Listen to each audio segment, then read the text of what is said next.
चुनाव आयोग का एक्शन, 474 राजनीतिक दलों का रजिस्ट्रेशन खत्म। जानिए क्यों हुई ऐसी कार्रवाई।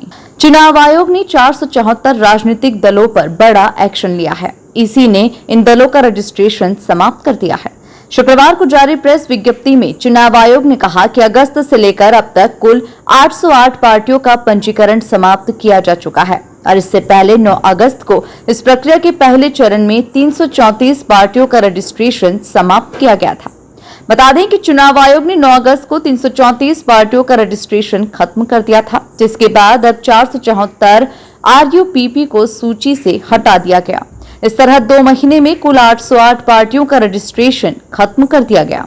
आगे बता दें, जनप्रतिनिधित्व अधिनियम 1951 की धारा 29A के तहत राजनीतिक दलों को पंजीकरण के समय चुनाव चिन्ह और कर छूट जैसे विशेषाधिकार प्रदान किए जाते हैं। हालांकि दिशा निर्देशों में ये प्रावधान है कि यदि कोई दल लगातार 6 वर्षों तक कोई चुनाव नहीं लड़ता है तो उसे पंजीकरण से हटा दिया जाना चाहिए। इस नियम के तहत ही चुनाव आयोग ने ये कार्रवाई की।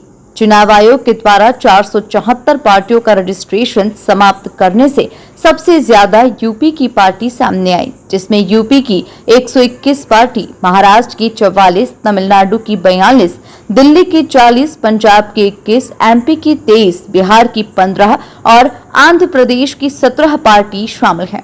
इसके अलावा चुनाव आयोग ने 359 अन्य दलों के खिलाफ भी कार्रवाई शुरू की है, जिन्होंने बीते 6 साल में चुनाव तो लड़ा है, लेकिन उन्होंने अपनी फाइनेंशियल ऑडिट की जानकारी नहीं दी है। इसी ने यूपी के 127, तमिलनाडु के 39 और दिल्ली के 41 दलों पर कार्रवाई शुरू की है। चुनाव आयोग ने संबंधित राज्यों और केंद्र शासित प्रदेशों के CEO को इन दलों को कारण बताओ नोटिस जारी करने का निर्देश दिया।